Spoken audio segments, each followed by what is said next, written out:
अस्सलाम वालेकुम दोस्तों, कीअं आहियो? मुंहिंजे ठीकु हूंदो आहे वे ख़ैरियत सां हूंदो। ज़हर ज़िंदगी ड्रामनि में ओठो पंहिंजे भाउ खां ख़ैरू वारनि जे घर वारनि जो मतिलबु पीउ ऐं सौट जो खून कराए थो ऐं उन खां बाद में इल्ज़ाम वरी पंहिंजे मथां न आणे थो, जीअं उनखे घुराए करे पंहिंजी भेण जो संग जो आसरो ॾिए थो।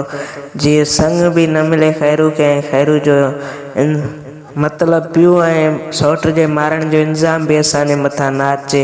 ख़ैरू जो जीअं इल्ज़ाम कंहिंजे मथां लॻंदो ज़हर ज़िंदगी ड्रामे में, या रस गफ़ार ख़ान जे मथां, या कमाल ख़ान, या रबनारनि जे मथां, इन सवाल जो जवाबु तव्हांखे हिन वीडियो में ॾियण वारो आहियां। उनखां पहिरियां नंढड़ी गुज़ारिश आहे, अञा ताईं असांजे चैनल खे सब्सक्राइब न कयो त सब्सक्राइब कंदा, लाइक कंदा, कमेंट कंदा, शेयर करणु न विसारींदा।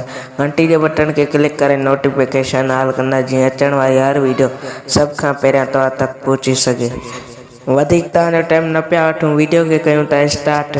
तव्हां सम्झंदा हूंदव त इहो इल्ज़ाम रईस गफ़ार ख़ान जे मथां ईंदो, पर तव्हां दोस्तनि खे ॿुधाईंदो हलां त रईस गफ़ार ख़ान जे माण्हू उनजी ॻाल्हियूं सॼियूं ओठे वारनि जूं मतिलबु ॿुधी छॾियूं।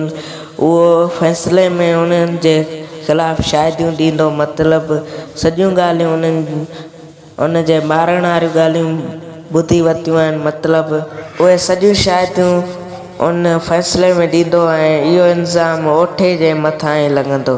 हाणे ओठो अहिड़ी तरह जल्द खां जल्द फासण वारो आहे, अहिड़ी तरह फासंदो जिथां निकिरी बि न सघंदो। रबन ऐं राणो रबन जी बि शादी मीरा सां जल्द खां जल्द तव्हांखे ॾिसण वटां मिलंदी।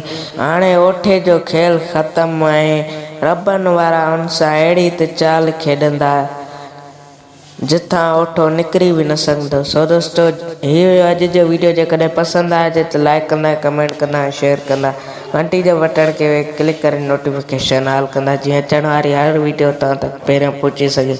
महिरबानी दोस्तों वीडियो फुल ॾिसण जे लाइ।